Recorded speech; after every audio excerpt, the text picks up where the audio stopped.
Voy a invitarles a todos a que saquen sus Biblias, hermanos. Saquen sus Biblias. Si usted toma apuntes, lo cual es muy bueno, también saque su cuadernito, saque su bolígrafo. Si tiene un resaltador de repente para marcar algún verso especial en la Biblia, también sáquelo. Amén. Amén. Bien, familia de Dios, ¿estamos listos? Amén. Hoy vamos a compartir, mis queridos hermanos, el tema número 16, extraída de esta primera carta a los tesalonicenses. Amén. Hoy vamos a compartir el tema número 16 y vamos a enfocarnos en el capítulo 4, el versículo 9 al versículo 12. Amén. Vamos a enfocarnos en estos versículos. Primera de Tesalonicenses, capítulo 4, versículo 9 hasta el versículo número 12. Vamos a leer estos versículos. Para las personas que, nos están viendo por internet, enseguida le van a salir en las visuales los versículos. Y si usted tiene una Biblia a mano, le pedimos a que lo busque. Amén. Como ustedes saben, hermanos, vamos a dar continuación hoy día, por la providencia del Señor, vamos a dar continuidad a poder seguir estudiando esta carta que nos habla de una carta de amor. Amén. Esta es una carta de amor de un pastor preocupado por su iglesia. Amén. Esta es una carta ahora para nosotros de un Dios que se preocupa por nosotros, de un Dios que nos ama. Amén. Esta carta, nosotros, si bien es una carta a los tesalonicenses en su momento, hoy esta carta es una carta para nosotros. Amén. Es una carta para nosotros. Es una carta de Dios escrita para cada uno de nosotros y tenemos que leerla en ese sentido. Entonces vamos a leer, hermanos, Tesalonicenses 4, del 9 al 12. Leemos todos juntos. Amén. Dice así: pero acerca del amor fraternal, no tenéis necesidad de que os escriba, porque vosotros mismos habéis aprendido de Dios que os améis unos a otros. Y también lo hacéis con todos los hermanos que están por Macedonia. Pero os rogamos, hermanos, que abundéis en ello más y más, y que procuréis tener tranquilidad y ocuparos en vuestros negocios, y trabajad con vuestras manos de la manera que os hemos mandado, a fin de que os conduzcáis honradamente para con los de afuera y no tengáis necesidad de nada. Palabra del Señor. Amén. Oremos. Señor, en esta mañana te damos gracias, amado Dios, con todo nuestro corazón, por todas tus misericordias, Señor. Dios mío, hoy tu iglesia se ha reunido, Señor, en esta mañana y te pedimos, Padre, que tú puedas hablarnos, Señor, en esta congregación por tu palabra, Dios mío. Sabemos, Señor, que tu iglesia hoy está diseminada, Señor, por muchas zonas, Señor, en nuestro país, distintos departamentos y en distintos países, Señor. Queremos pedirte, Padre, que tú hables a tu iglesia, que tú nos instruyas, Dios mío. Te pedimos y oramos por los predicadores, Señor, para que ninguno de ellos, Dios amado, pueda bajar intensidad, Señor, pueda desviar, pueda cambiar tu palabra, Señor, ni pueda debilitarla. Padre, oramos para que tu palabra sea expuesta, Señor, y cumpla, Dios mío, el propósito que ha tenido en tu corazón. En el nombre de Jesús te lo pedimos y te damos gracias, Señor, con todo nuestro corazón, porque tú eres bueno con cada uno de nosotros. Espíritu de Dios, te pedimos que ilumines nuestros ojos, que ilumines nuestra mente y abras nuestro corazón para entender las verdades que vienen de parte de Dios. En el nombre de Jesús oramos y todos juntos decimos amén, amén y amén. ¿Cuántos podemos dar un fuerte aplauso al Señor Jesús? Amén.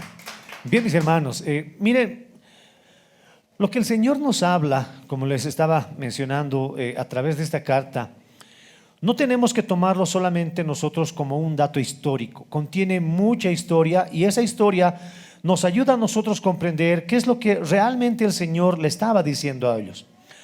Ustedes saben que cuando alguien de alguna manera toma solamente una parte del discurso de una persona, como que toda la audiencia puede llegar a malinterpretar lo que esta persona ha dicho.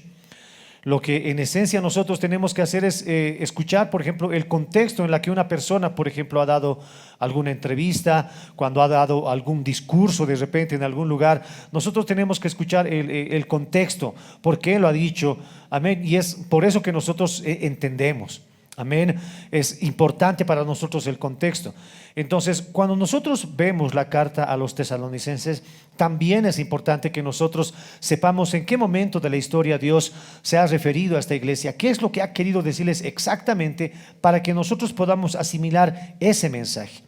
Cuando nosotros extraemos solamente un versículo de la palabra de Dios sin entender todo el contexto, podemos quizás a desviar, amén, quizás le podemos debilitar lo que el Señor quería decirnos.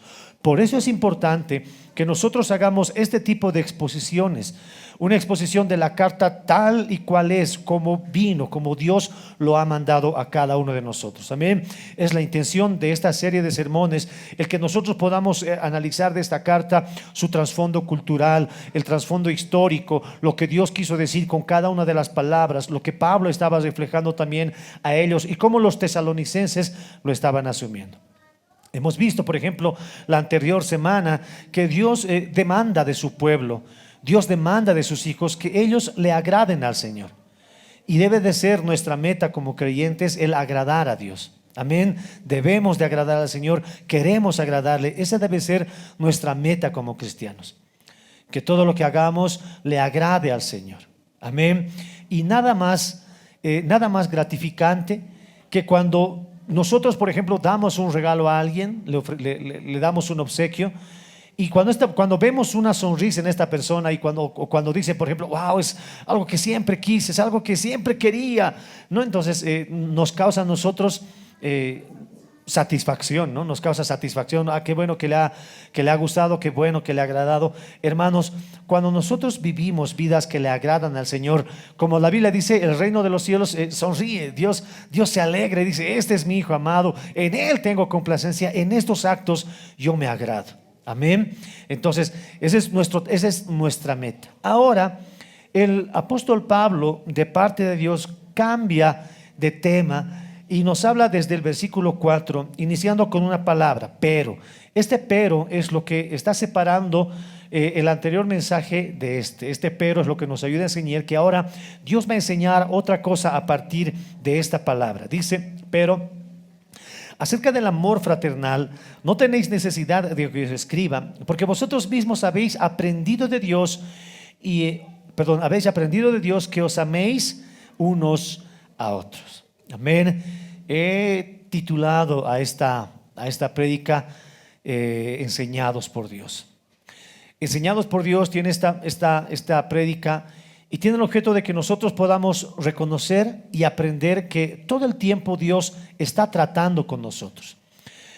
Enseñados por Dios. Dios había enseñado a los hermanos de tesalonicenses, de Tesalónica, les había enseñado a amar. Pablo menciona que el amor fraternal que ellos tienen para cada uno de ellos es fuerte y dice, no es necesario que yo les escriba del amor porque ustedes ya lo están viviendo, ya lo están practicando. Sin embargo, después de que Pablo elogia el amor que ellos ya tienen por todos los de Macedonia, Pablo continúa a alimentar ese amor que ellos tenían. Amén. Mire, Pablo no dice acerca del amor fraternal, ustedes no tienen necesidad de que les hable, entonces mejor no les hablo. No, sino que Pablo dice, ustedes están viviendo este amor fraternal, no es necesario de que yo les hable, pero les hablo. Porque en el camino del Señor, hermanos, nosotros vamos a aprender que aunque nosotros estemos haciendo bien las cosas del Señor, aún nosotros debemos de anhelar mucho más de Dios. En la vida profesional, por ejemplo, los que son profesionales en distintas áreas, todos ellos saben que ninguno de ellos debe de estancarse, ninguno. Los profesores, por ejemplo, ellos han sacado un título, ellos están capacitados para poder enseñar, pero el profesor de hace, qué sé yo, mencionemos solamente 4 años atrás, antes de la pandemia, no es el mismo profesor que hoy se para post pandemia. Ha mejorado en muchas características, ha tenido que aprender muchas otras cosas y es así. La vida, hermanos, del profesional siempre tiene que estar en constante crecimiento. ni hablar de los doctores. Absolutamente todas las carreras, todas las profesiones necesitan crecer más y más. Y nosotros, hermanos, en nuestra profesión de fe como cristianos también debemos de crecer más y más. Pablo les decía: ustedes no tienen necesidad de que yo les hable acerca del amor, pero les hablo. Ustedes se aman, y el amor que ustedes tienen se nota en toda Macedonia. Ahora, cuando él menciona a esta provincia de Macedonia, él está hablando no solamente de la iglesia de Tesalonicenses, sino también él está hablando de la iglesia que estaba en Filipo y de la iglesia que también estaba por Berea. Estas tres iglesias estaban vecinas, y quizás otras iglesias que no están mencionadas en la Biblia, pero están estas iglesias. Lo que Pablo está diciendo es que el amor que tienen los hermanos de Tesalónica es un amor que no es solamente para ellos y entre ellos. No es que se aman solamente como congregación. La congregación de Tesalonicenses nos amamos, compartimos, jugamos, nos divertimos, comemos, hacemos todo entre nosotros, y los demás no. Sino que ellos demostraban el amor que ellos sentían con las demás iglesias. En ese momento de la historia, ustedes saben que estaban siendo perseguidos estas iglesias por muchas razones. Primero, estaban siendo perseguidos por los judíos mismos, por los religiosos, esos que no querían que se predique a Jesús. Estaban siendo perseguidos por ellos. Pero también estaban siendo perseguidos por la sociedad en su conjunto, por la política en su conjunto. Estaban siendo perseguidos, y entonces Pablo está mencionando que el amor de Dios se nota tan fuerte en ellos, que seguramente estaban haciendo algo, la iglesia de Tesalónica, que estaban brindando ese amor a los demás. La Biblia no nos menciona qué es eso, qué es ese tipo de amor que se estaba reflejando de tal manera. Si nosotros especulamos, puede ser que quizás la iglesia de Tesalónica estaba refugiando quizás a algunos cristianos perseguidos. Quizás los estaba teniendo para ellos, guardándolos. Quizás los estaba alimentando también. No sabemos si quizás ellos estaban enviando ofrenda o ayuda a otras iglesias que estaban fundando. No sabemos si ellos estaban alimentando a niños, a huérfanos, porque muchos estaban muriendo en esa época. No sabemos qué estaban haciendo, pero lo que nosotros o la Biblia nos deja saber es que el amor de ellos se estaba notando. Lo que nosotros aprendemos a primera instancia, hermanos, es que el amor a Dios no es algo que solamente se lo vive de una manera interna. Nosotros podemos decir que amamos a Dios, podemos cantar que amamos a Dios, pero ese amor que nosotros decimos sentir hacia Dios es un amor que se deja ver, es un amor que tiene que notarse. Amén.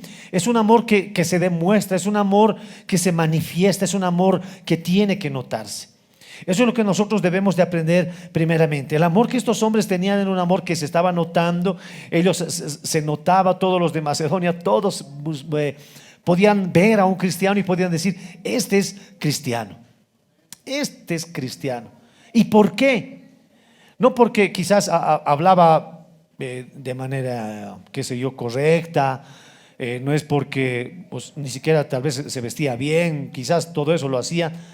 Pero la gente notaba que una persona era cristiana en su amor. La gente notaba que una persona era cristiana en su manera de comportarse, de hablar, porque su hablar no era el de todos los demás. Su manera de hablar de estos cristianos tenía algo, y como Pablo menciona en otra carta, estaba sazonada de amor. Estaba sazonada de amor. Ustedes saben que nosotros conocemos a las personas cuando empiezan a hablar. ¿No ven? ¿Usted conoce a las personas así? Cuando las personas empiezan a hablar, se delatan solitas, se delatan, y uno puede saber si absolutamente todo, si está triste, si está alegre, si está amargada, si está viviendo política. En cuanto habla, nosotros sabemos qué hay en su corazón. Eso lo sabemos todos. Muchos podemos ver a una persona o conocer a una persona cuando le miramos a los ojos. Cuando empieza a hablar, como que empieza a esquivar la mirada, no te mira de frente, y medio que no está siendo sincero, no, medio que escapa con la mirada. Hay muchas cosas en las que nos delata nuestra manera de comportarnos. Como creyentes, Pablo está mencionando ahora que una de las características de los verdaderos cristianos es el amor. Es una característica, o debe de ser una característica para nosotros.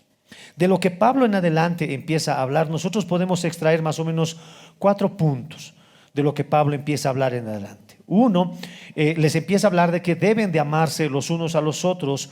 Luego Pablo les dice que ellos lleven vidas tranquilas, que ellos se preocupen por sus quehaceres y luego que trabajen con sus manos. Estas recomendaciones que Pablo le da no son al azar, sino que él de parte de Dios miraba que si era una iglesia buena, que si era una iglesia excelente, aún necesitaba mejorar estas cosas. Amén. Mire el versículo 10 dice: y también lo hacéis así, que es lo que le mencionaba, con todos los hermanos que están por Macedonia. Pero, diga conmigo, pero os rogamos que abundéis en ello más y más. Amén. Pero, a veces es el pero que a muchos medio que no nos gusta escuchar, ¿no?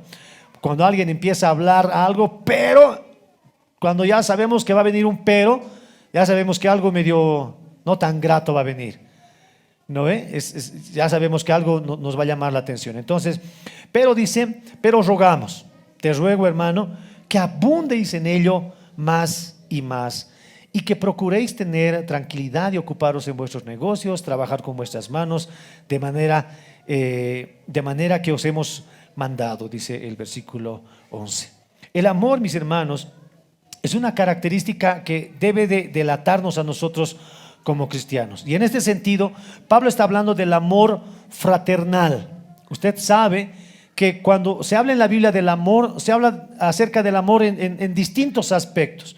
Por ejemplo, muchas veces nosotros vemos el amor como amor ágape, ¿no? Que es el amor de Dios con nosotros. Pero hoy nos está hablando acerca del amor fraterno. El amor fraterno en acá se traduce como Filadelfia, amor filos, el amor filial que hay entre nosotros. Entonces Pablo está diciendo que el amor que debe haber entre nosotros debe de asemejarse al amor que tenemos en familia. Por eso, hermanos, nosotros nos llamamos hermanos. Por eso nos llamamos hermanos. Porque lo que a nosotros nos une, hermanos, es la sangre de Cristo. El Señor nos ha tomado, nos ha rescatado y nos ha congregado en un solo lugar. Nos ha llamado para ser parte de una familia. Y cuando nosotros hablamos de familia, nosotros sabemos que no siempre en la familia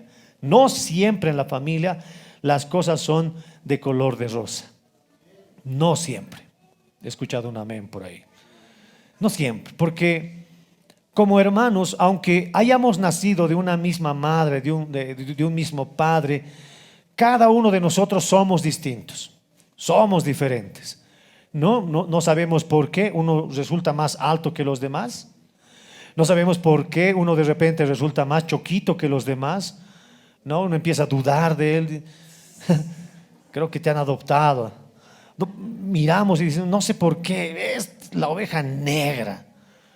No, y siempre, aunque formemos parte de una familia, aunque hayamos convivido muchos años, no somos iguales. Es más, peleamos demasiado. ¿Por qué? Porque muchas veces sentimos esa familiaridad de llamarnos la atención, a veces sin cuidar nuestro vocabulario. A otras personas quizás les podemos hablar con manera suavita, pero cuando son de nuestra familia, duro, que es mi hermano, que tiene que saber. Y peleamos porque es normal, es natural. Ahora Pablo está comparando el amor fraterno que hay en nuestra familia con el amor fraterno que hay en nuestra iglesia, en nuestra comunidad de fe. Hermanos, en ese sentido, el amor que debe de haber entre nosotros o que hay entre nosotros se asemeja mucho al amor de una familia. En esta familia, hermanos, aunque todos escuchemos el mismo mensaje, aunque todos estemos cantando la misma alabanza, todos hayamos sido redimidos por la misma sangre, cada uno de nosotros tiene un carácter distinto. Cada uno de nosotros. Algunos, como en la familia, son hermanos pequeños, recién convertiditos, y los hermanos mayores deben de cuidar de ellos. ¿No ve? Están cuidando sus travesuras, no quiero usar palabras groseras, pero le están limpiándole, están haciendo cosas así. Y también peleamos. Muchos de nosotros, aunque formemos parte de una misma iglesia, pensamos diferente. Y en ese sentido puede que haya entre nosotros en algún momento roces. Puede que haya entre nosotros roces. Esto, hermanos, es normal, dice la Biblia, porque es necesario que se muestren en ese momento los que realmente son cristianos. El que Dios nos haya unido, hermanos, en esta congregación a nosotros, los que formamos parte del Rey de los Cielos, no es casualidad. No es casualidad que en este lugar estemos entre nosotros. Dios ha orquestado una serie de situaciones para que ustedes vengan a caer a este lugar. No es un castigo de Dios, hermanos, que yo esté aquí para ustedes. No es un castigo de Dios el que el hermano o la hermana estemos presentes en este mismo lugar, porque no siempre nos caemos bien, porque no siempre estamos de acuerdo los unos con los otros, no siempre. Pero, hermano, nosotros aprendemos por cómo Dios enseña.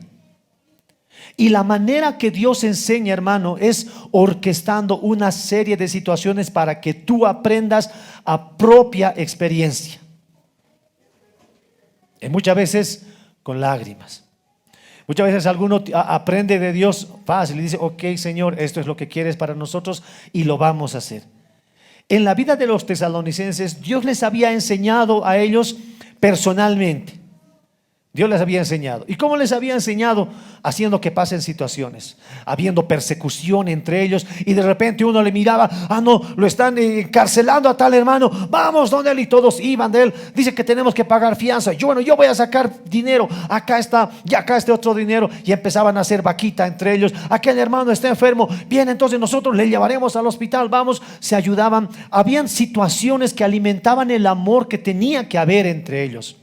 Eso es ser enseñados por Dios. Ellos no estaban parados solamente delante de un discurso o delante de un pastor escuchando la palabra de Dios. No, ellos estaban viviendo en carne propia. Ellos estaban siendo instruidos directamente por Dios. Y el amor que hay entre nosotros, hermanos, muchas veces es así. Lo que nosotros a veces pretendemos es que el hermano o la hermana que está al lado nuestro debe de ser perfecto. Y muchas veces no es así. Y Dios permite hasta cierto punto que esto sea así, porque nosotros debemos de aprender el uno del otro y enseñarnos los unos a los otros. Cuando nosotros, hermanos, estamos reunidos en este lugar, de la misma manera, hermanos, tenemos hermanos que están iniciando el camino del Señor recién. De repente, hace unas semanas, hace unos meses, como que está empezando a gatear y hay muchas cosas que no entiende. Pero en este lugar hay también hermanos mayores, hermanos que están crecidos espiritualmente, maduros en la fe. En ese sentido, todos tenemos que cuidarnos. Hay alguno que está en un proceso de conversión y está convirtiéndose, y como que tiene todavía algunas cosas del mundo, medio que tiene todavía esas cosas del mundo. Entonces, lo que nosotros debemos de hacer es ayudarnos entre nosotros, no matarnos unos a otros.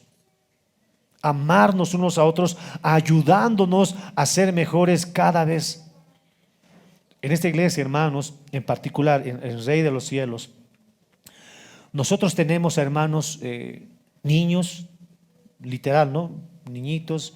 Tenemos jóvenes adolescentes, hay jóvenes adultos, hay matrimonios consolidados, hay personas de la tercera edad. Es una familia completa. Y estamos en familia, hermanos, para que todos aprendamos de todos, para que tengamos paciencia con los demás en algún momento, para que en algún momento también a alguien sepamos exhortar, pero como Pablo menciona, sazonando nuestro vocabulario con amor. Amén. Pablo está haciendo mucho énfasis en el amor fraternal que nosotros debemos de tener entre nosotros. El amor fraternal. Y como les decía, esta es una característica que el Señor resalta de cada uno de nosotros. Romanos capítulo 5, versículo 5 dice así: el amor de Dios ha sido derramado en nuestros corazones por el Espíritu Santo que nos fue dado. Quiere decir que cuando nosotros hemos venido al camino del Señor, quiere decir que cuando nosotros hemos recibido a Jesús, hemos creído en Él, en ese momento Dios ha derramado. Ese momento Dios nos ha dado la capacidad de amar de una manera que antes no podíamos comprender. ¿Me está entendiendo, hermano? No éramos capaces de tener ese amor. No podíamos, no lo conocíamos. Pero cuando hemos venido a los pies del Señor, Dios en su misericordia nos ha dado a partir de ese momento una capacidad de amar que antes no la conocíamos. Y eso dice la Biblia que ha sido dado por el Espíritu Santo. A veces uno piensa que cuando uno se entrega a Jesús, el Espíritu Santo tiene que venir, o tengo que caerme, o tengo que hablar. Sí puede que pasen esas cosas, pero lo que esencialmente hace primero el Espíritu Santo es darte una capacidad de amar como antes no lo hacías. Amén. Te empieza a dar una característica que te faltaba, y eso se llama amor. Pero ese amor en cada uno de nosotros empieza a crecer. Dios nos ha dado amor. Es algo que no teníamos, es algo que nos faltaba. Pero a partir de ese momento, nuestro amor es enseñado cada vez por Dios. Dios orquesta situaciones, Dios planifica situaciones para que ese amor entre nosotros empiece a crecer. ¿No le ha pasado que usted siente más misericordia que antes? ¿Cuántos son más misericordiosos que antes? Uy, pocos. Estamos creciendo, ¿no? Estamos creciendo. Somos más misericordiosos que antes. Sentimos más pena. Algunos se vuelven más sentimentales cada vez más. Lloran más, de todo lloran. Y es porque hay un amor que está creciendo en nosotros. Está creciendo, y eso está bien, debe de crecer.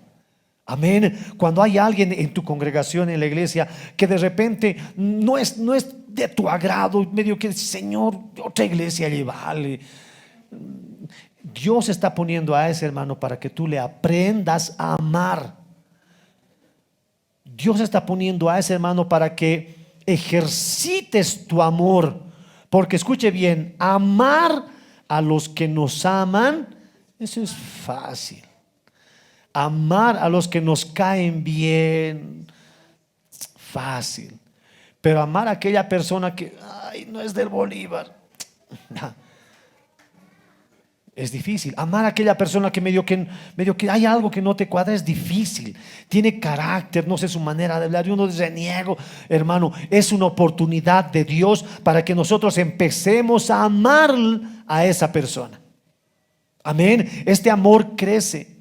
Hay una oportunidad, por ejemplo, hablando del apóstol Juan, no Juan el Bautista, el apóstol Juan, en la que él, junto a su hermano, él estaban caminando, y de repente Jesús quería ir a descansar en un lugar, en una ciudad, y fueron para que puedan buscar una posada para Jesús, y no querían recibir a Jesús, no lo querían recibir.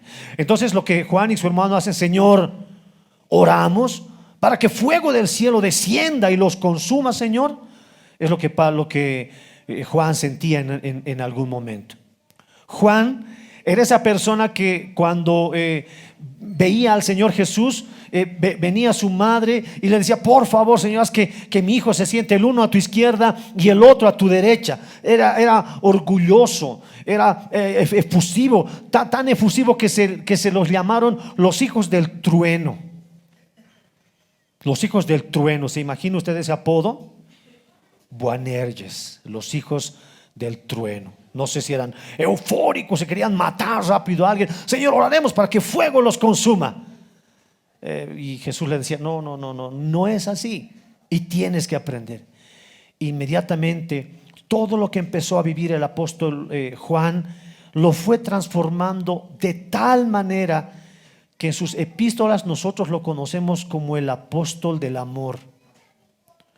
Un hombre que antes era efusivo, un hombre que antes quería matar nomás a quien sea, cabezazo. No, Señor, oro para que algo le pase. No, este hombre fue transformado, y se transformó tanto que fue llamado después el apóstol del amor.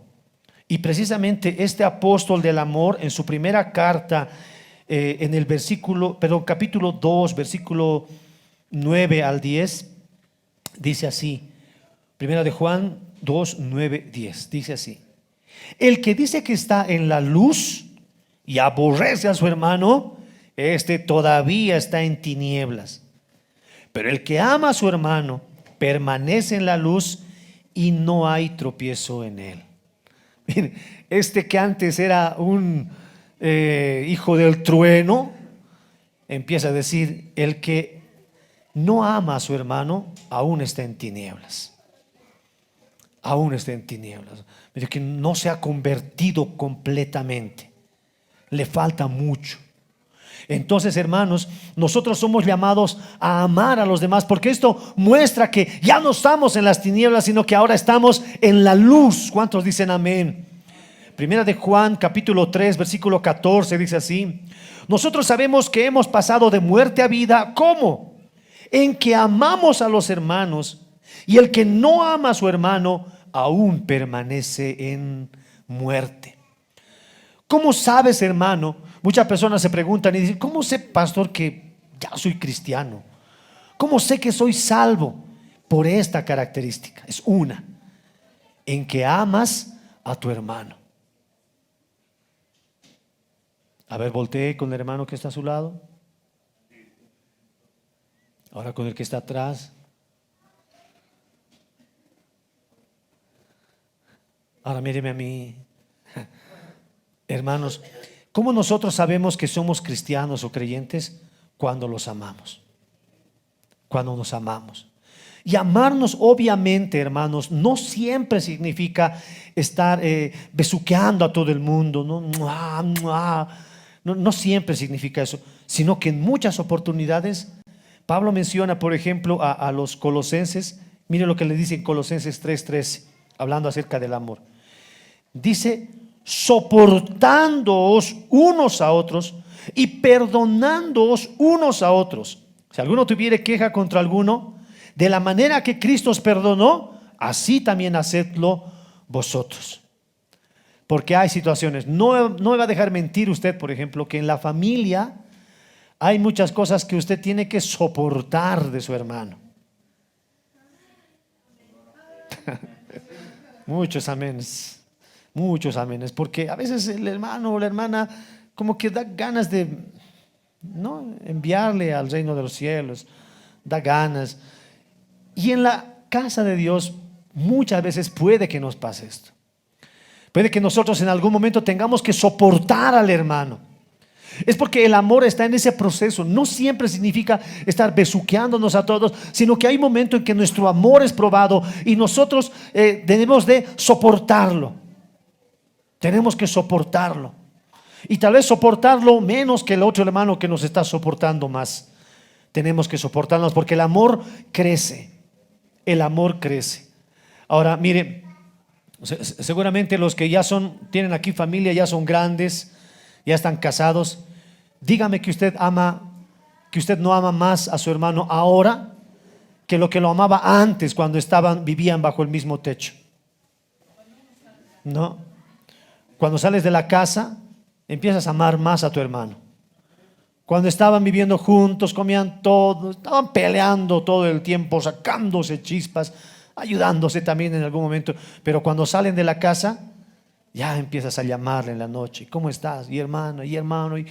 Porque hay esa preocupación que uno tiene. Porque el amor crece. Como familia, ese amor crece, ese amor va incrementándose. Hermanos, en la iglesia de Dios también nosotros pasamos por esas situaciones. En que en algún momento hay hermanitos que los soportamos. Pero el amor va creciendo entre nosotros. Después no solamente lo soportamos, sino que empezamos a quererlo, estimarlo, y de repente se vuelve un buen amigo, un buen hermano. Y muchas veces cuando se va, lo extrañamos, lo amamos. Porque el amor de Dios es así. El amor de Dios crece. Amén. Así que ahora confiadamente voltea al que está a su lado y dile: hermano, soportame un poco más. Soportame, porfa. Un poquito más, soportame. Sé, hermano, que a veces te hago renegar, pero soportame. Amén. Sopórtense. Mire cómo pasa nuestro amor en algún momento, como Juan, querer maldecir a todos o arreglar las cosas, como Pedro sacando su espada, quitando la oreja a medio mundo, como Juan empezando a orar un principio espiritual, pero para que le vaya mal a alguien. Después tener que soportarlo, ya está a mi lado, lo soporto, pero el amor debe de crecer entre nosotros hasta que llegue al punto de tener un amor sin fingimiento. Si antes lo soportábamos y era como, ay, hermano, Dios te bendiga, ¿no? Pero ese amor debe de crecer hasta llegar a un amor que es sin fingimiento, a un amor sincero. Amén. Mire, vamos a leer, esto es un poco largo, Romanos capítulo 12, y le voy a pedir que busquen su Biblia, Romanos capítulo 12, versículo 9 hasta el versículo 21. Romanos 12. Entonces pasamos ahora de soportarnos a que nuestro amor sea sin fingimiento. Romanos 12, 9 al 21 dice: el amor sea sin fingimiento. Aborreced lo malo, seguid lo bueno, amaos los unos a los otros con amor fraternal. Ahora da unos principios prácticos. En cuanto a la honra, prefiriéndonos los unos a los otros. En lo que requiere diligencia, no perezosos. Fervientes en el espíritu, sirviendo al Señor. Gozosos en la esperanza. Sufridos en la tribulación, constantes en la oración. Compartiendo para las necesidades de los santos, practicando ¿qué? La hospitalidad. Bendecid a los que os persiguen, bendecid y no maldigáis. Gozaos con los que se gozan, llorad con los que lloran, unánimes entre vosotros, no altivos, sino asociándoos con los humildes. No seáis sabios en tu propia opinión, no paguéis a nadie mal por mal. Procurad lo bueno delante de todos los hombres, si es posible. En cuanto dependa de vosotros, estad en paz con todos los hombres. No os venguéis vosotros mismos, amados míos, sino dejad lugar a la ira de Dios, porque escrito está: mía es la venganza, yo pagaré, dice el Señor.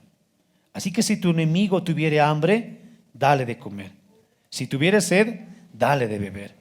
Pues haciendo esto, ascuas de fuego amontonarás sobre su cabeza. No seáis vencido de lo malo, sino vence con el bien el mal. Mira el amor sin fingimiento. Pasamos de lo que éramos antes, de personas que no teníamos la capacidad de amar, ahora a tener un amor sin fingimiento. Allá no cambiar de careta, allá no cambiar, sino ser tal y cual somos, amándonos sin fingimiento. Y esto es el amor fraternal que Dios pretende que nosotros tengamos entre cada uno de nosotros. Amor fraternal, ¿cuántos dicen amén? Ahora, ¿qué pasaba en ese momento de la historia con los de Tesalónica? Nosotros habíamos mencionado al principio de la carta que cuando Pablo había empezado a predicar, se convirtieron muchas personas. ¿Y cómo estaba conformada la primera iglesia o la iglesia base de Tesalónica? Por judíos, por griegos, y también estaba conformada por ¿quiénes? Por mujeres nobles, no por gente. Ahora, si nosotros podemos ver esa miscelánea juntada en una, ¿cómo sería de manera práctica?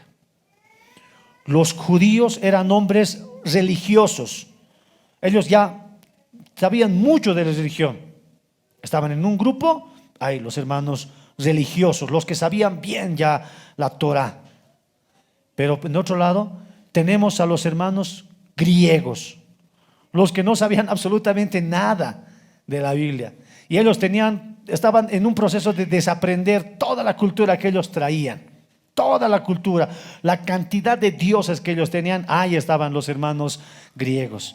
Pero en el otro grupo también estaban las hermanas nobles, las hermanas pudientes, los hermanos pudientes. Entonces, en esa iglesia nosotros tenemos una miscelánea de personas. Personas que de repente venían quizás con ropas ostentosas, quizás venían con ropas lujosas, pero venían los judíos y venían humildes, tranquilitos. Situaciones para momentos ásperos, muchos. Yo no me imagino una conversación entre un judío y un griego. En ese momento, hermano, después de la congre, ¿vamos a almorzar? Ok, vamos. Ya vamos. Y el griego se pide, para mí una morcilla, por favor. El judío se rasga las vestiduras, dice, ¿cómo sangre vas a comer? Si la Biblia dice, pleito. De repente las mujeres ostentosas venían con la ropa quizás del último diseñador, ellas venían. Y venían de repente algunos judíos que no estaban pasando por un momento económico bueno y seguramente se miraban el uno al otro y el otro también le miraba y quizás las mujeres no miraban un poco con asquito, ¿no? a los griegos. Y este hermanito que ha pasado anda más allá, hermano, no, cuidado sea contagioso, porque hermanos, Dios ha orquestado, hermano, Dios ha orquestado ese tipo de situaciones en la iglesia. Y en nuestros tiempos, hermanos, tampoco es tan diferente. No es tan diferente.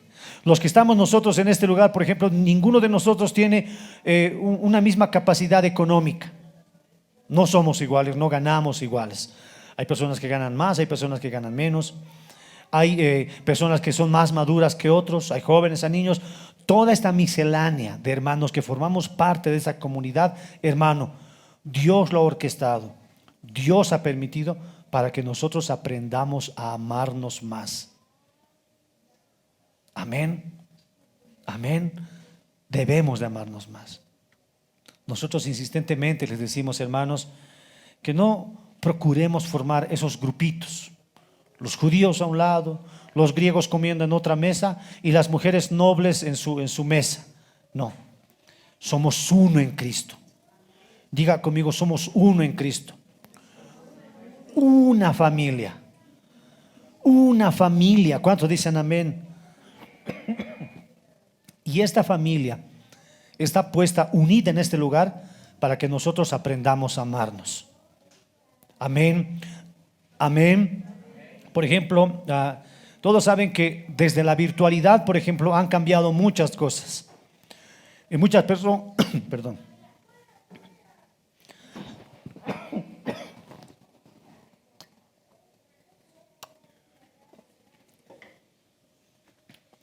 Desde la virtualidad, por ejemplo, muchas personas dicen que la virtualidad ha llegado para quedarse. ¿No ve? La virtualidad, el internet, el acceso a estos medios de comunicación, Zoom, Meet, ¿qué más? Bueno, todas las que hay llegaron para quedarse. Y muchas empresas empiezan a hacer uso de ese tipo de herramientas porque, bueno, es nuestra nueva normalidad, el uso de la virtualidad. En la iglesia, hermanos, no es del todo así. Porque es fácil desde nuestra casa prender la pantalla, escuchar el sermón, no tengo que ver a ningún hermanito, no tengo que estar peleando con nadie, mejor internet, veo, termina la prédica y se acabó. No, hermanos. En la iglesia, la comunión entre hermanos es muy importante. Por eso la carta a los Hebreos dice sin dejar de congregarse. Porque, hermanos, tiene algo nuestra relación entre hermanos. Tienen algo, el que nosotros podamos venir, hablar con una persona, exhortarnos, animarnos, hermanos. Ese algo nos ayuda a crecer sin dejar de congregarse. Si Pablo estuviera ahí, hubiera dicho, no se congreguen solamente por Zoom o por Meet, porque esta comunión, hermanos, enriquece nuestra vida espiritual. Amén, enriquece nuestra vida espiritual. Por eso, hermanos, el amor que hay entre nosotros es una marca entre cada uno de nosotros. Ahora, este amor que ellos tenían para con Dios, para con la obra, de alguna manera empezó a inquietar a estos hermanos de Tesalónica. Empezaron a inquietarse, empezaron a hacer muchas cosas y se olvidaron quizás de hacer algunas cosas esenciales. Por eso Pablo les dice a estos hermanos, lleven vidas tranquilas. No se metan en cosas que no les incumben. Porque la iglesia como tal tiene un propósito. Tiene un propósito. Nuestra idea, la idea que Dios tiene para la iglesia no es, hermanos, escuche bien, cambiar a los políticos, La idea de Dios para con la iglesia no es esa. La iglesia no es que nosotros tenemos que cambiar a la sociedad, no. La idea de Dios para con la iglesia es cambiar a personas. Obviamente hay personas incrustadas en la sociedad, en gobierno, en medio de comunicación, en muchos lugares, pero nosotros somos llamados a afectar a personas. Amén, a personas. Si nosotros vemos a estas mujeres nobles, seguramente, no sé yo, de repente si especulamos, ellos estaban empezando a hacer algún tipo de reclamo social, había mucha persecución, quizás empezar a proyectar leyes para que no haya tanta persecución, pero Pablo les dice: tranquilos, lleven vidas tranquilas, no se afanen, no peleen en lo que no les importa. Y como lo mencionaba Pablo en la segunda carta de Timoteo, versículo 1 y versículo 2, dice así: ante todo, nosotros debemos de pedir, dice, para que se hagan rogativas, oraciones, peticiones de acciones de gracias por todos los hombres, por los reyes y por los que están en eminencia, para que vivamos quieta y reposadamente en toda piedad y honestidad. Esa era la oración. No decía: oren para que cambie el gobierno, oren para que pongan estas leyes. No, nosotros oremos para que podamos vivir en honestidad y para que nuestra vida pueda estar llena de piedad y de honestidad. Amén, de honestidad es algo que nosotros debíamos de hacer. Pero luego de esto, Pablo le dice que nosotros también, o ellos, deberían de preocuparse por sus propios quehaceres. Por sus propios quehaceres. Ellos debían de preocuparse por lo que ellos estaban haciendo. Nosotros vamos a ver más adelante en los siguientes capítulos y versículos que estudiemos, que esta iglesia de Tesalónica había recibido el mensaje de salvación, pero como que habían empezado a descuidar su vida laboral. Ellos habían recibido: bueno, Cristo viene, el Señor viene por su iglesia. Entonces, si el Señor viene, ¿para qué vamos a trabajar? Si el Señor viene, ¿para qué vamos a estudiar? Si el Señor viene, ¿para qué?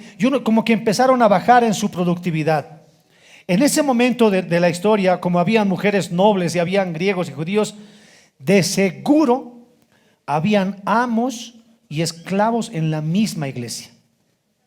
En ese tiempo todavía se regía mucho la esclavitud, incluso dentro de la iglesia cristiana. Habían siervos, siervas, pero cuando venían a la iglesia, todavía estaban ahí. Estaba el amo, estaba el jefe, y ahí estaba también el empleado, el siervo.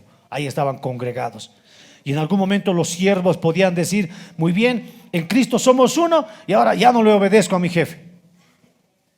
En Cristo somos uno, ahora mi jefe tiene que entender que no voy a ir a trabajar tal día porque me voy a ir al ayuno, o porque voy a hacer mi devocional. Ahora tiene que entenderme. Y como que empezaron a descuidar su vida laboral, y empezaron a descuidar de tal manera que Pablo también les empezó a exhortar de esa situación. Les dijo: cada uno de ustedes debe de preocuparse por lo que ustedes están viviendo. Quiere decir que había un momento en el que ellos descuidaron su situación laboral para empezar a hacer carga para otros, y empezaron a vivir quizás de la piedad de otros hermanos. Estaban esperando a Cristo, dejaron de trabajar, dejaron de atender sus cosas, empezaron a descuidar sus familias. Seguramente las mujeres ya no cocinaban para los esposos porque se venían a la iglesia, o los esposos descuidaban su trabajo, ya no había manutención en la casa porque se venían a la iglesia a esperar a Cristo, y descuidaron esto. Y muchos de ellos empezaron a depender de la piedad de otras personas, de la misericordia de otras personas. Pero Pablo les dice: hermanos, ustedes deben de preocuparse en sus negocios, en sus quehaceres, porque, hermano, esto no nos quita a nosotros que nosotros esperemos la venida del Señor. ¿Cuántos saben que el Señor viene por segunda vez? Pero eso no quita a nosotros nuestra responsabilidad. Nosotros como creyentes sabemos que el Señor viene por su iglesia, pero nosotros, mientras tanto, seguimos trabajando, seguimos estudiando, seguimos esforzándonos, pero sabiendo que el Señor viene. Y no poniendo al trabajo ni al estudio por encima de todo. Dios está por encima de todo, pero mis responsabilidades secundarias siempre van a estar presentes, porque, hermanos, Honramos a Dios cuando nosotros realizamos un buen trabajo.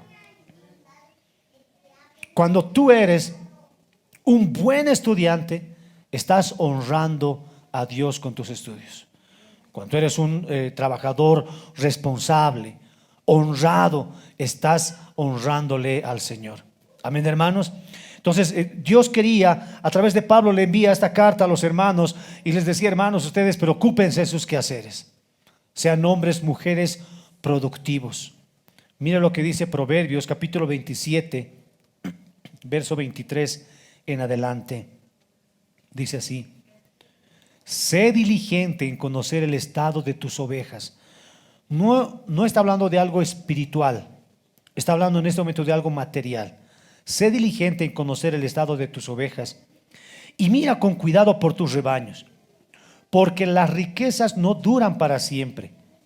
¿Y será la corona para perpetuas generaciones?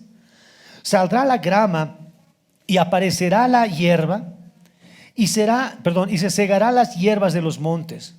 Los corderos son para tus vestidos y los cabritos para el precio del campo, y abundancia de leche de las cabras para tu mantenimiento, para mantenimiento de tu casa y para el sustento de tus criadas. Dios está hablando a través de este proverbio y nos está diciendo: sé prudente, sé diligente con lo que tienes, porque ese trabajo que tú estás haciendo es para tu sustento. Hermanos, Dios ha orquestado un trabajo para que tú puedas sustentar a tu familia. En otras palabras, Dios te está bendiciendo. Perdón. Dios te está bendiciendo y está utilizando el pretexto de tu trabajo para bendecirte. Amén. Nunca nos vamos a librar del trabajo. Y a veces uno piensa que el trabajo es una maldición. No, el trabajo es una maldición y no es así. Hermanos, el trabajo, Dios ha delegado trabajo antes de la caída de Adán. En Génesis dice la Biblia que Él ha creado todo y le ha dado el trabajo a Adán de poder cuidar y preservarla. Eso ya es un trabajo. Cuida tus ovejas, cuida tu trabajo, cuida lo que estás haciendo, sé diligente en esto. Míralo con piedad. Si usted tiene que mejorar en su profesión, mejore. Si usted tiene que aumentar conocimiento, estudie para mejorar su profesión. Sea cada vez mejor, porque esto, hermanos, honra a Dios, como vamos a ver más adelante. No lo descuides. Al hermano que está a tu lado, dile: no descuides tu trabajo, tu oficio, tus estudios. No lo descuide. Sea diligente. No piense y diga: yo voy a ser pastor. ¿Por qué? Porque los pastores no estudian. No, hermano. Yo quiero ser pastor. ¿Por qué? Porque los pastores no trabajan. No, hermanos. Todo requiere un tiempo de estudio, de trabajo para cada uno de nosotros. Pero por eso, hermano, no descuide. ¿Somos hombres espirituales? Sí. ¿Nuestra prioridad es Dios? Sí. Pero las cosas secundarias también son importantes. Efesios capítulo 4, versículo 28 dice así: el que hurtaba, no hurte más, sino trabaje haciendo con sus manos lo que es bueno, para que tenga que compartir con el que padece necesidad. Ya uno no trabaja, uno no solamente se está enriqueciendo para sí, sino que dice que Dios permite que tú te enriquezcas para que puedas ayudar a otras personas. Ese es el propósito de Dios con las personas adineradas, que puedan ayudar a otras personas. Ahora mire, dice que estos deben de trabajar con sus propias manos. ¿Y por qué? Medio que parece raro, ¿no? Entonces nosotros tenemos que ver por qué Dios o por qué Pablo les dijo. Porque en ese momento, escuche bien, las personas que eran famosas, nobles, o los griegos, por ejemplo, ellos estaban acostumbrados a tener criados para no hacer cosas con sus manos. O sea, le daba asquito. Limpiar, hacer la cama. Los oficios, por ejemplo, en los que se utilizaban las manos, eran vistos como personas de segunda o de tercera calidad. Eso era en ese momento. Entonces ellos no utilizaban las manos. Y en la iglesia también habían venido estas mujeres nobles que estaban acostumbradas a no utilizar las manos y estaban acostumbradas a mandar, a decirle al siervo, al criado que haga las cosas por ellos. Entonces yo me imagino en la iglesia a una mujer sentada y decirle: hermanito, hermanito, hermanito, por favor, un vasito de agua. Hermanito, hermanito, por favor, aquí han tirado algo, retírelo. Yo imagino a una mujer así. Pero Dios les dice a estos hermanos: utilicen sus propias manos. ¿Qué es eso de tener asquito? ¿Qué es eso de no hacer estas cosas? ¿Qué es eso que hay personas de primera y de segunda calidad? En Cristo somos unos, no hay griego ni judío, no hay hombre ni mujer, todos hacemos lo mismo. Trabaje. Los que están medio ociosos, trabajen. No esperen la venida de Cristo solamente y estén ahí todo el tiempo orando. No, trabajen con diligencia. Los que son ricos, tienen ostento, tienen dinero, trabajen también. Uno piensa en conseguir todo para ya no trabajar. Ese es el fin, ¿no? Conseguir todo para ya no trabajar. No, hermanos, el trabajo es una bendición de Dios para nosotros. Amén. Siempre va a haber trabajo. ¿Cuántos dicen amén? Siempre va a haber trabajo. Es lo que el Señor ha puesto para que ellos puedan trabajar, con sus propias manos. Veamos el versículo 12, hermanos, de Tesalonicenses.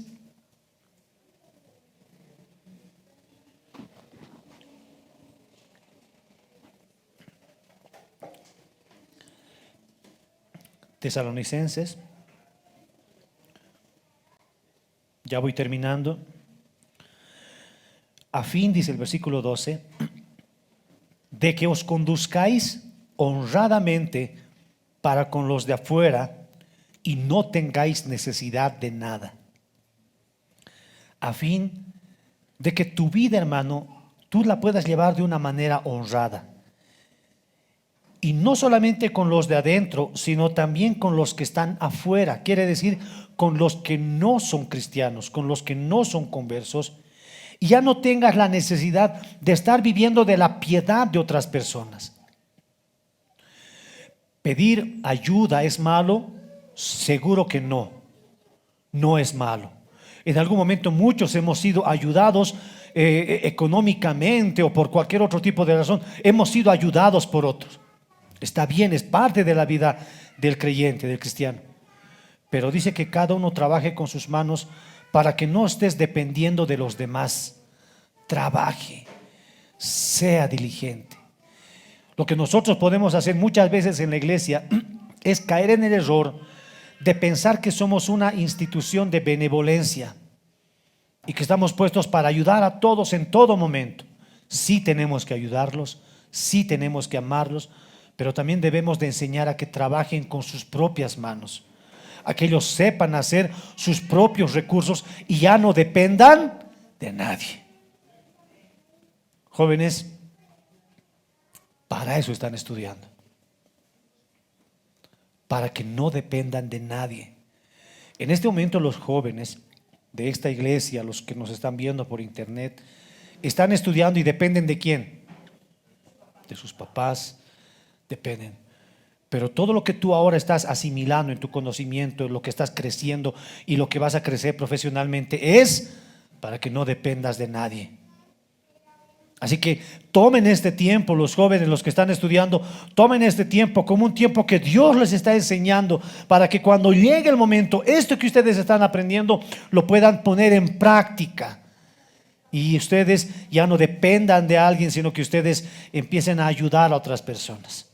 Amén. El versículo 13.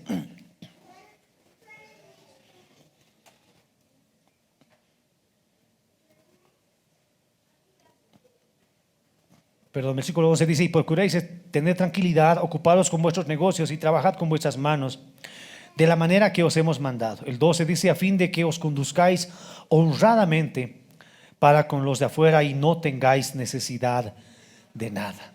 Amén. Eso es lo que Dios quiere de cada uno de nosotros, que nosotros podamos honrar a Dios con nuestro trabajo. Y esto que tiene que ver con el amor, tiene mucho que ver con el amor, porque muestra, ya no somos carga para otras personas. Pablo les dice: ustedes condúzcanse como nosotros les hemos mandado, como ustedes nos han visto. Pablo les dice: nosotros no hemos sido para ustedes carga, aunque teníamos derecho. No, nosotros no vivimos de sus diezmos, no vivimos de sus ofrendas. Nosotros les hemos enseñado a trabajar. Condúzcanse de esa manera. Prediquen a Cristo, vivan a Cristo, esperan la segunda venida, pero no se conformen, trabajen. Y quiero leerle una idea de Martín Lutero sobre esto, con lo cual termino. Martín Lutero solía decir, le pido que me atienda por favor, dice así: Dios no necesita nuestras buenas obras, pero nuestro prójimo sí.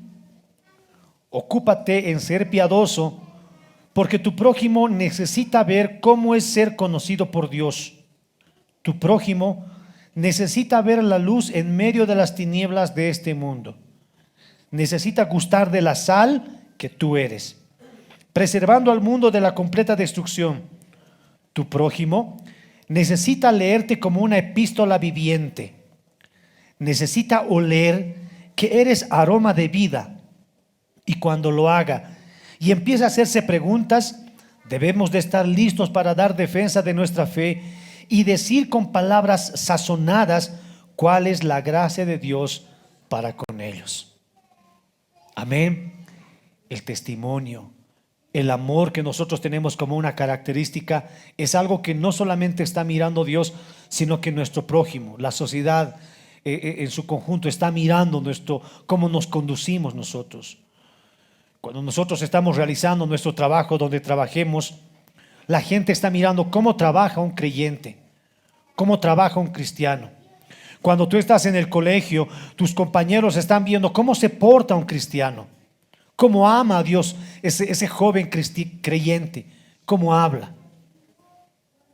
En la universidad, en la calle, donde quiera que nosotros vayamos, la gente está mirando.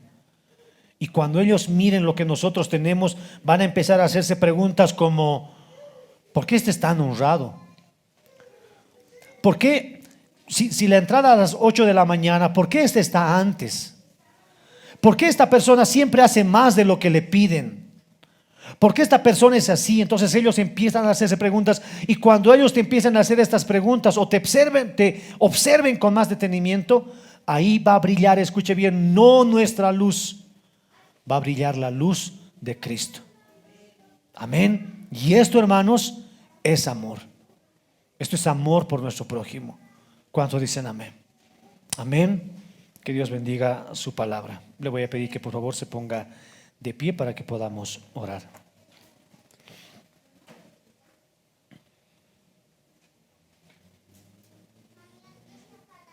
Amén. Amén, hermanos. Cuando iniciamos el estudio de esta carta a los tesalonicenses, habíamos mencionado en la introducción que esta carta nos iba a enseñar muchos principios y muchas cosas que quizás como iglesia estábamos descuidando. Amén. Hay muchas cosas que quizás las sobreentendemos, pero es necesario, y era necesario, y va a ser necesario aún, que Dios tenga que hacernos a nosotros ciertas afinaciones. Como iglesia, hermanos, nosotros como congregación Rey de los Cielos, no somos la misma de hace 8 años. La iglesia que ha empezado hace 8 años era una iglesia distinta a la que es hoy. Y la iglesia Rey de los Cielos no va a ser la misma de aquí a unos 10 años. Tenemos que mejorar, tenemos que cambiar, tenemos que parecernos cada vez más a Cristo, porque ese es el propósito de Dios con la iglesia. Prepararnos, santificarnos más, ese es el propósito que Dios tiene con nosotros. La iglesia es el medio que Dios tiene para poder perfeccionarnos a nosotros. Amén.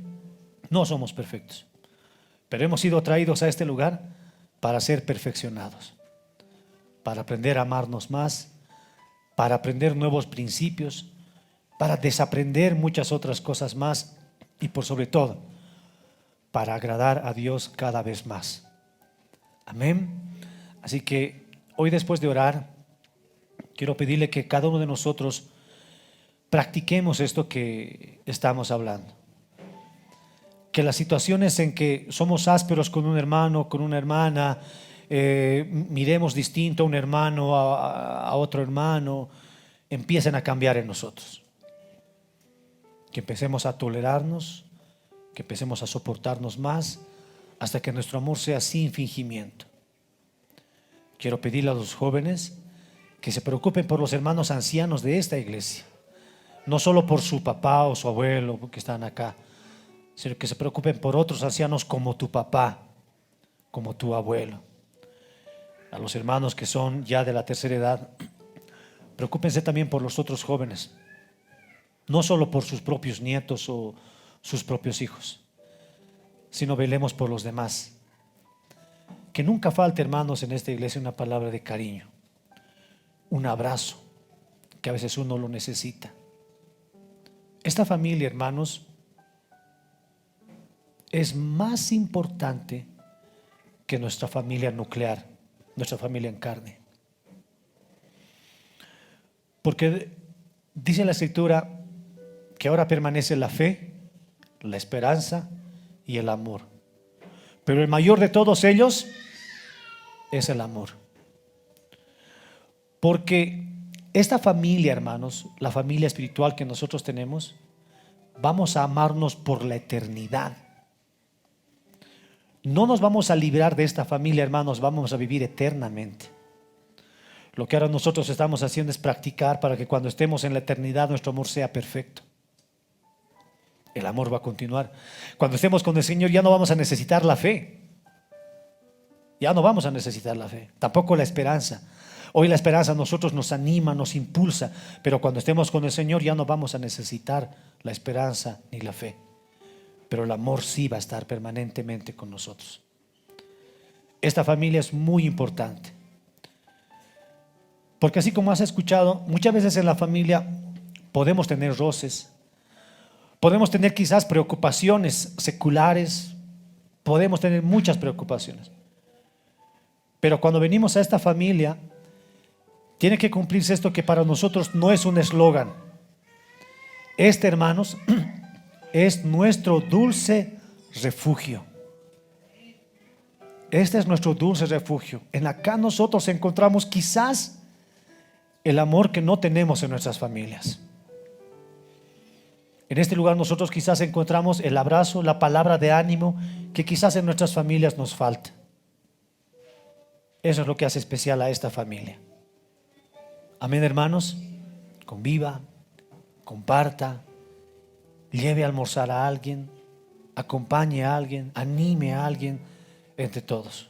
Conozcámonos, judíos, griegos, nobles, aprendamos a amarnos cada vez más. Amén.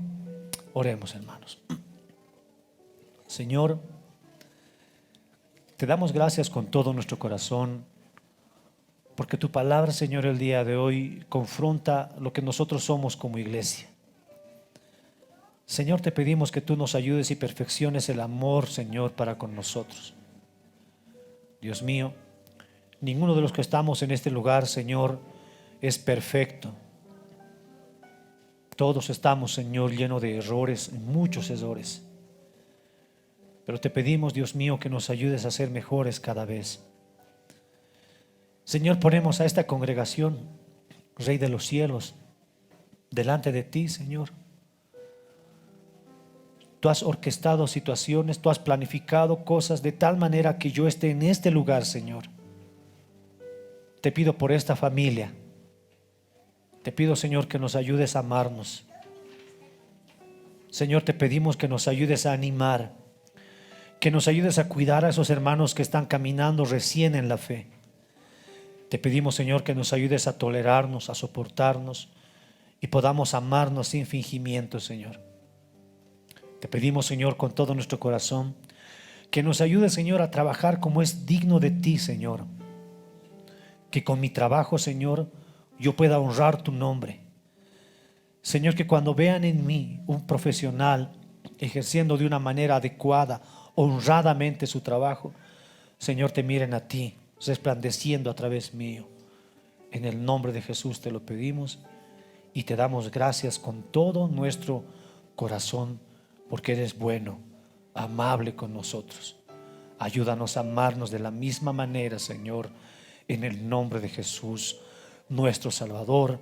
Todos juntos decimos amén, amén y amén. Un fuerte aplauso al Señor Jesús, mis hermanos. Amén. Con este aplauso queremos despedirnos de aquellas personas que han estado con nosotros hasta este momento. Queremos decirle que somos la congregación Rey de los Cielos y esta familia está ubicada acá en el Alto, ciudad satélite, en la avenida Escalona y Agüero. Hay un letrero grande que dice Iglesia Cristiana Rey de los Cielos. Este dulce refugio también está esperando por ustedes. Esta familia está esperando por ustedes. Si no tienes un lugar donde congregarte, te invitamos a que nos busques. La dirección de la iglesia están acá en la descripción de esta página. Que el Señor les bendiga de todos ustedes. Nos despedimos con un fuerte aplauso.